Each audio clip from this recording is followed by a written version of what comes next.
Halo, selamat malam. Jumpa lagi dalam acara Night Call.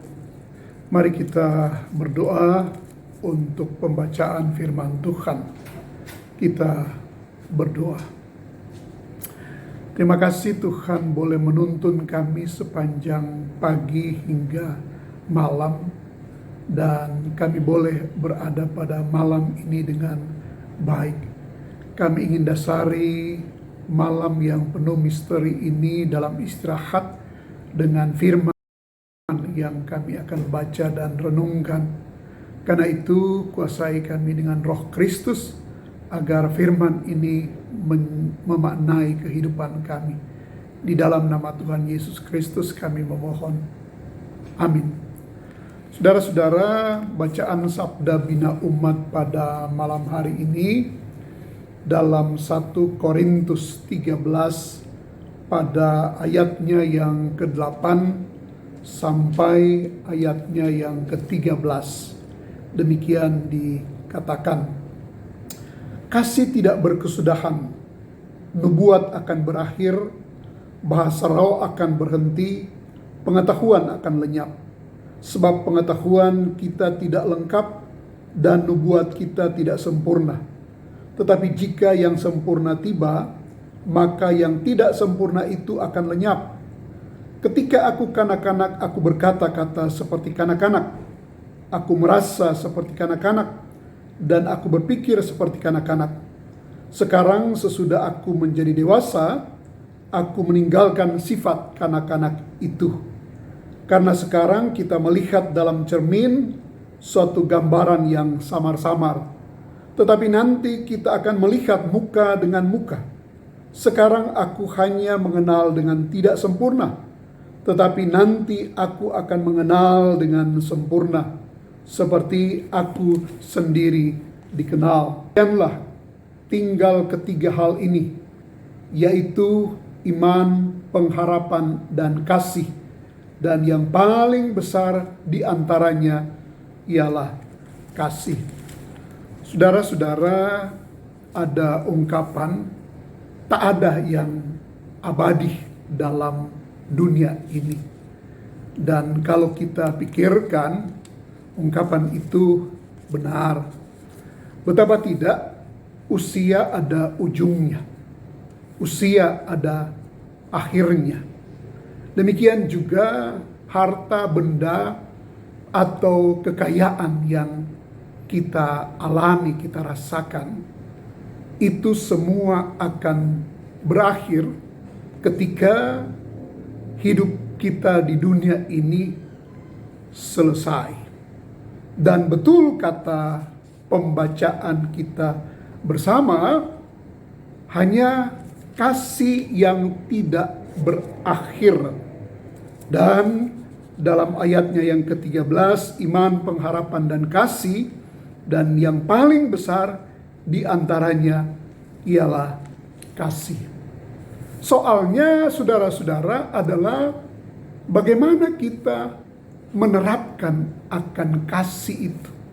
Mempraktekkan akan kasih itu. Kita sadar sesadarnya manusia itu tidak tahu tentang kasih. Betapa kita bisa lihat pada seorang anak kecil yang berorientasi pada diri sendiri, pada egoismenya. Itu berarti manusia terlahir dalam keberdosaan, dia tidak mampu mengenal kasih. Sementara dikatakan kasih tidak berkesudahan, dan yang paling besar iman, pengharapan, dan kasih adalah kasih. Untuk itu saudara-saudara, mempraktekkan kasih, memberlakukan kasih, kita perlu belajar. Dari mana kita belajar? Yaitu dari Tuhan Allah sendiri, karena dialah sumber kasih.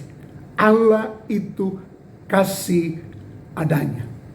Karena itu ibu bapak saudara-saudara, hanya memohon, hanya meminta supaya Tuhan menganugerahkan, memberikan kasih-Nya kepada kita, baru kita bisa mempraktekkan akan kasih itu. Sebagaimana ungkapan Yohanes 3 ayat 16, karena begitu besar kasih Allah akan dunia ini sehingga Ia telah mengaruniakan anaknya yang tunggal. Itulah kasih yang sejati, itulah kasih yang Tuhan nyatakan kepada dunia, kepada kita. Nah, kita hanya mampu mempraktekkan kasih dalam kehidupan bersama, dalam kehidupan bergereja, dalam kehidupan bermasyarakat, kalau kita mempunyai kasih yang dari Allah. Saudara-saudara, kacamata kasih atau melihat dengan kasih ini penting di dalam kehidupan bergereja. Apalagi pada situasi akhir-akhir ini, wajah kasih gereja harus kita nyatakan, harus kita perdalam. Demikian juga dalam kita melihat akan wilayah-wilayah pelayanan kesaksian kita.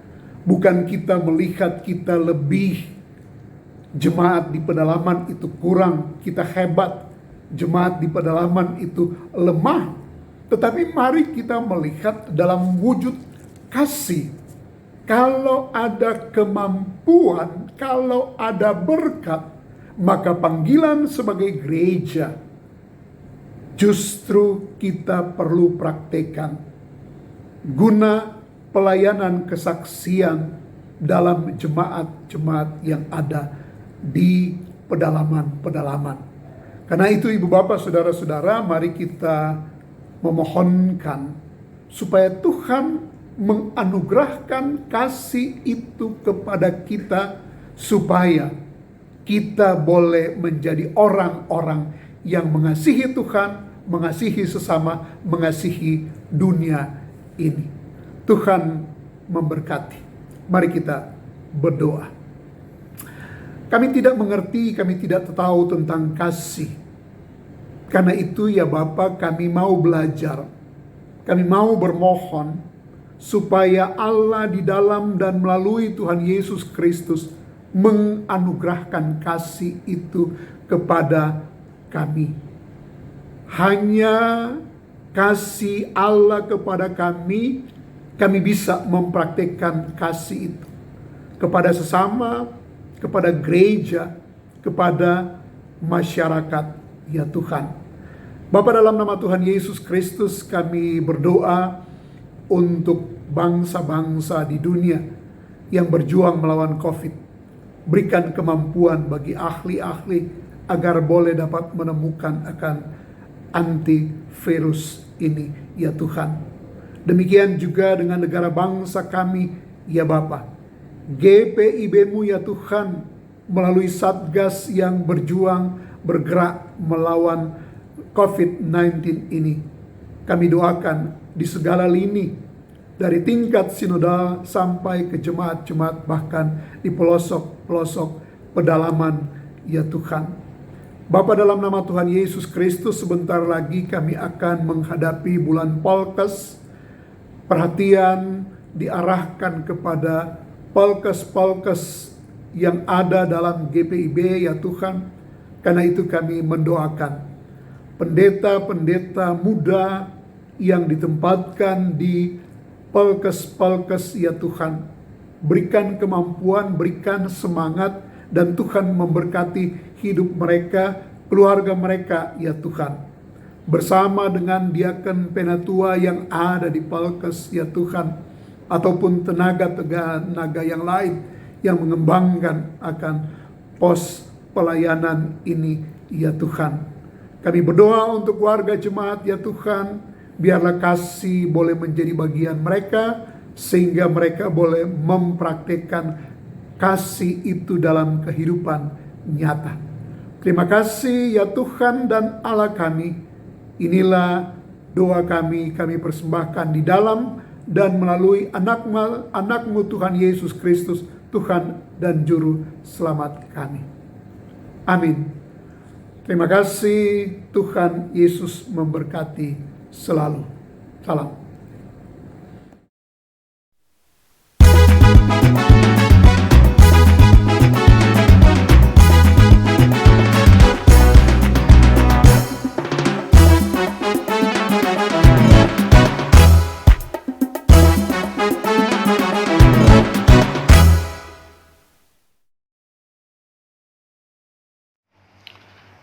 GPIB bergerak, demikian moto yang diambil oleh Satgas GPIB Sinodal.